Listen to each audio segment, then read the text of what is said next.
Hi, I'm Frank, and I am the founder of Thriving Coach Academy, and over the years, I've helped to train and mentor over 1,000 individuals looking to become certified coaches and also start their own coaching careers. I've also run my own full-time life coaching business for many years now, and I am excited in this video to be reacting to the relationship of Lisa and Usman from the show 90 Day Fiancé for the 90 Days Season 4. So let's dive in.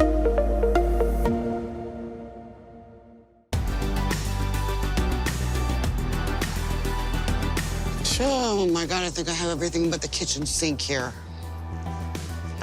I am leaving here today. I am flying to Nigeria.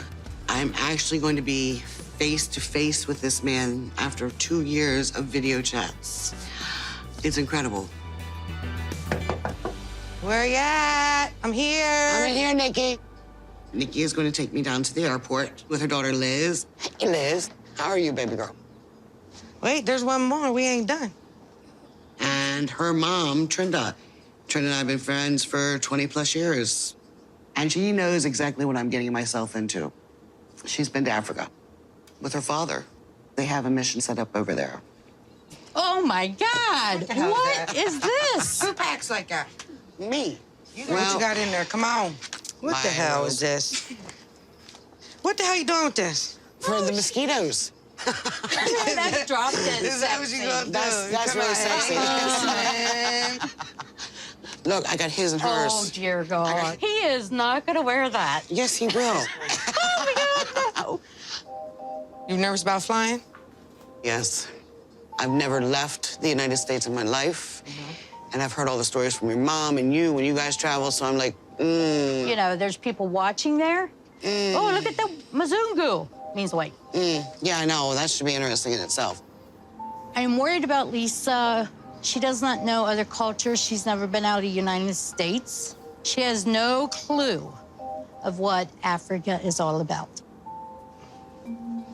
I brought you something. Oh, yeah. Oh, my, really? That's cool that, you thought of the condoms, but he's already been tested, so... I don't care. You Hey. still wear a condom. No, I know I'm good.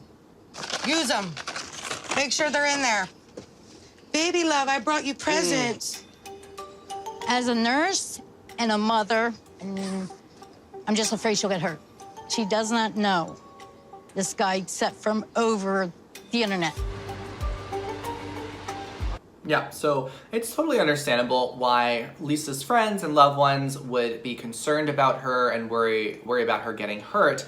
And, it's very interesting if we just kind of zoom out a little bit and observe the way that we see people in our lives. There's different ways that we usually see individuals. Sometimes we see people as victims, meaning that we don't really recognize what they're able to do to get themselves out of situations. We see them at the effect of life. We see them as powerless and weak and unable to really cope with any kind of stress or setbacks. And when we see people as victims, then it's very natural to want to jump in and be the rescuer and save them, protect them, help them, heal them, fix them, and all these things. And it creates a very unhealthy and codependent dynamic when we see people as either victims or as rescuers.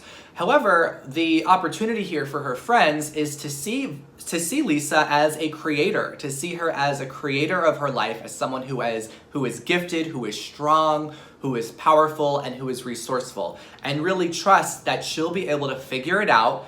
Sure, it's gonna be challenging, but she's tough, she's strong, she's gonna find a way, she's going to make it out of there, and she's gonna learn a lot more about herself. So it's really important that her friends start to see her as a creator, so that way they don't feel this need to jump in and rescue her or worry about her, because Lisa is doing Lisa. And the important thing is that what any kind of person can do in that circle, whether it be friend or family, is to stand by Lisa, to support her, to be there when she actually asks for help, but otherwise to keep cheerleading her, championing her, and encouraging her as she takes this step forward. After 2 years on video chat, it's going to be so awesome to stand right beside him, not have these stupid cell phones going beep, beep, reconnect, reconnect. You gonna get to see Usman perform at all while you're over there? He is actually doing a premiere party for the music video. It's a big affair, red carpet, photographers, the whole 9 yards. Wow. So I hear that Usman has quite a few roommates that are all men. Yes. Do you think that he's, a Yahoo boy? Usman does not fall into that category. I know every red flag there is for any scammer Yahoo boy to come at me. He shows none of that. In Nigeria, scammers, they're called Yahoo boys. They will come to you on social media. Hey, baby, I came across your profile. You're beautiful. And within 2 weeks, they're asking you for money. Yahoo boys often live together. So I can see where Trinda would think that Usman would be a scammer Yahoo boy. He's legit. He's legit. There may be a small part that I'm skeptical on, but I'm going to Nigeria to make sure he is the man he says he is. I trust him with my life. Okay, then. It's gonna be a whole big experience.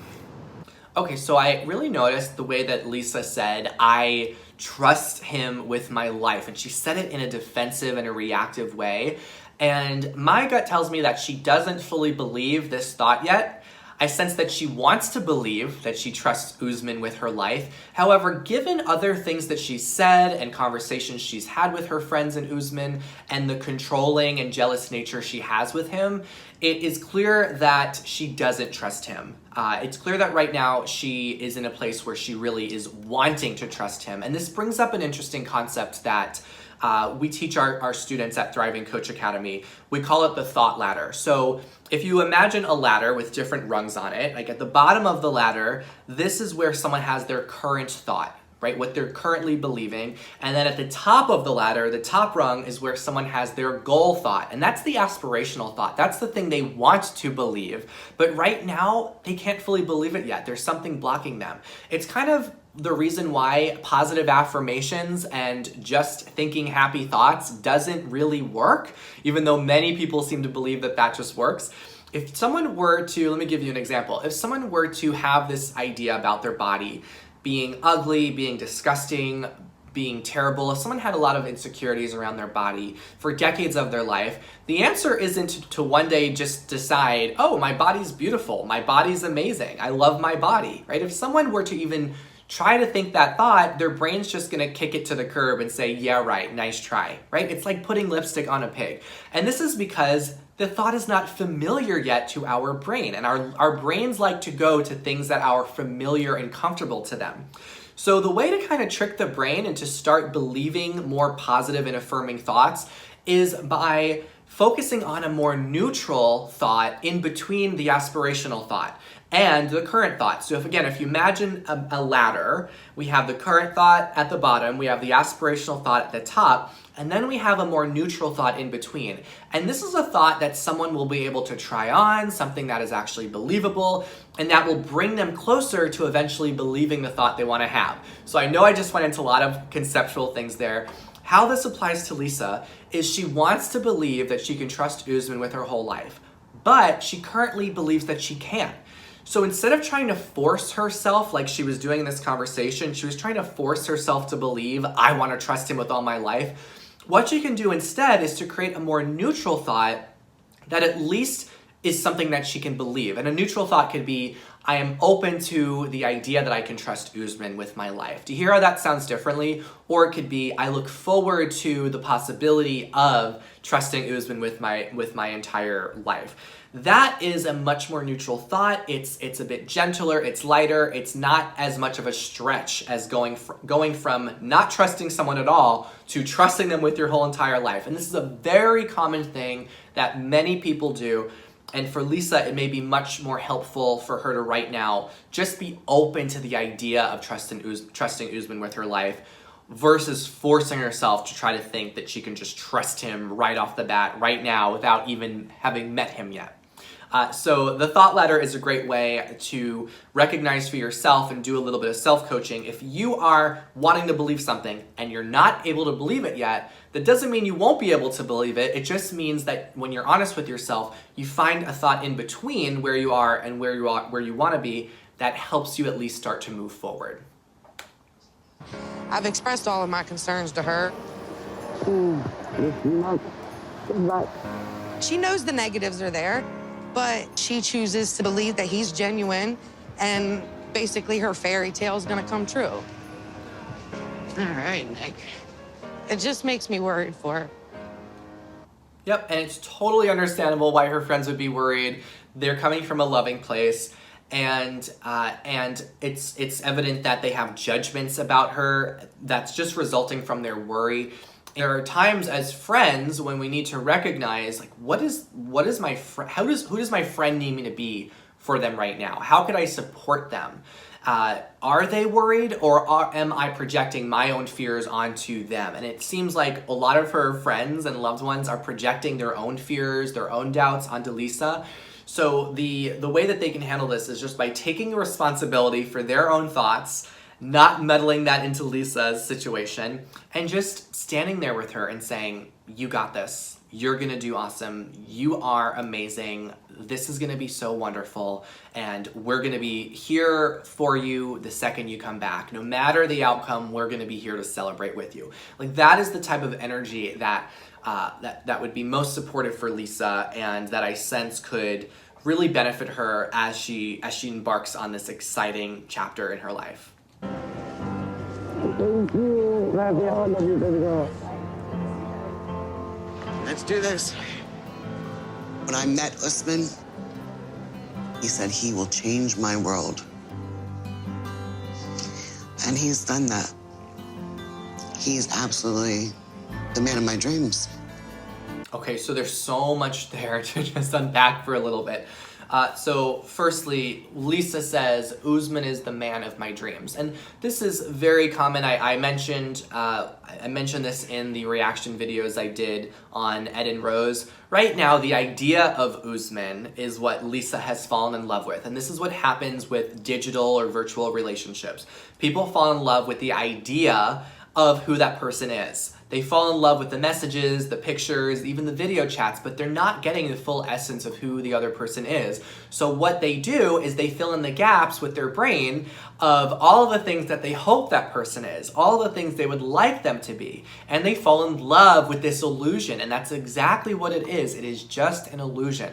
So when Lisa goes out to Nigeria, it will be very understandable if she has a bit of a disenchantment when she actually sees Usman as he really is, and there's going to be a bit of releasing that she needs to do on letting go of the illusion of who she thought he is and falling in love with who he really is. And this goes for Usman as well in his perception of Lisa. He's fallen in love with who he hopes Lisa is, who he imagines Lisa will be, and this illusion that he's created based off of their interactions online.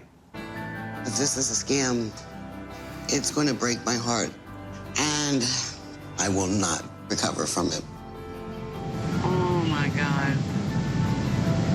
Usman, here I go. Okay, so Lisa said, if this is a scam, it's gonna break my heart and I will not recover from it. So if Lisa were my client, I would totally challenge her on that. I would ask her, how true is that you will not recover if this doesn't go as you plan? How true is it that you're just not going to recover from it? Because she will recover from it. No matter what happens, she's a strong, powerful woman. She will recover. And also, if things don't work out, he will not break her heart, because the only way we can break our heart and feel heartbroken is from our own thoughts. So if she is worried about feeling heartbroken, it's because of the thoughts that she will have if things don't work out that will cause her to feel heartbroken. So the freedom in that recognition and that awareness is just knowing that in order to not feel heartbroken, you just need to notice the thoughts you're having, whether things work out or whether things don't work out. If they stay together or if they don't stay together, those are just neutral situations that happen. And one of the things that I teach coaches is that there's the situations that happen in our life. Those are just the neutral experiences, the things that just happen without our judgment, things that happen out of our control. It could be things that other people say or do. Those are just neutral circumstances. And then those generate all of the thoughts. And the thoughts are ultimately what create problems and stress and also excitement and joy in our lives. Any problem we have is always a thought problem.